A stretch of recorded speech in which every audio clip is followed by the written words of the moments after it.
তোর এত বড় অসুস্থ আর স্বামীর গায়ে হাত তুলাস? ফাড়া দিছে কিল্লে? তোর শরীরে কি হাত নাই? হ্যাঁ জি আছে। এটা তুমি কি করছো শোনা? এটা তুমি কেমনে পারলা? আন্নে আর স্বামী, আন্নের আদেশ পালন করাই তো আর দায়িত্ব। আন্নে আরে বলছেন আই কইছি। ভাইয়া কি গো? এই এনো একখানা সই করি দে। সই করা লাগবো? আচ্ছা সই করলাম অসুবিধা নাই, কিন্তু ইয়ান দে খারান। হ্যাঁ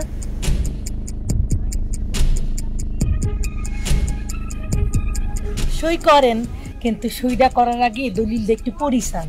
হেতাগো দুই ভাইয়ের মাঝখানে তুই কথা কনের কে? বাবি এগুলা আপনি কি বলতেছেন? এই বাড়িতে আন্নের যে অবস্থা, আরো তো সেই অবস্থা। আন্নেরে যা বলছি তাই করেন, দলিলটা হরি তারপর সই করেন। রে দুলিল্লা ভাইয়া তুই কি আর বিশ্বাস করছ না নি? ও মা ভাইছে আনারে বিশ্বাস করতে নাকি?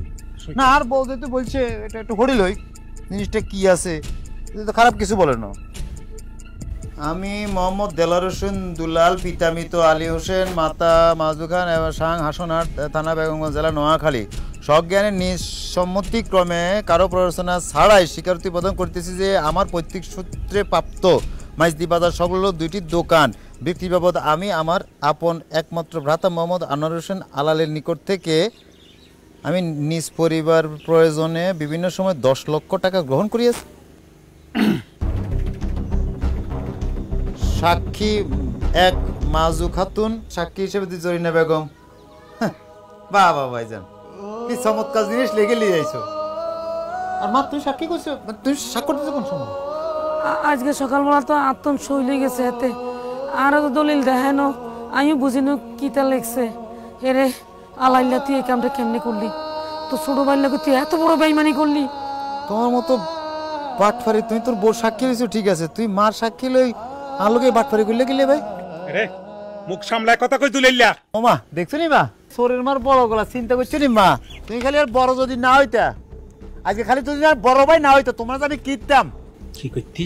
কি করতি তুই? কি করতাম সেটা এখন বললাম না, বলবো যে এগুলার কোনোদিন যেন আমার সামনে না আলো থাকে জানো। খবরদার ভাইজান, আর স্বামীর গায়ে একটা হাত তুলবেন না। এই তোর এত বড় অসুস্থ আর স্বামীর গায়ে হাত তুলাস? ফাড়া দিছে কিল্লে? তোর শরীরে কি হাত নাই? হ্যাঁ জি আছে।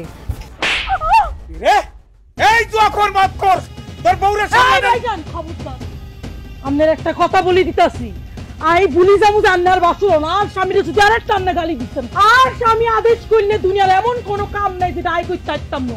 কথাবার্তা বলবেন, সাবধানে বলবেন, নাইলে খবর আছে। মা তুমি কিছু বলবা?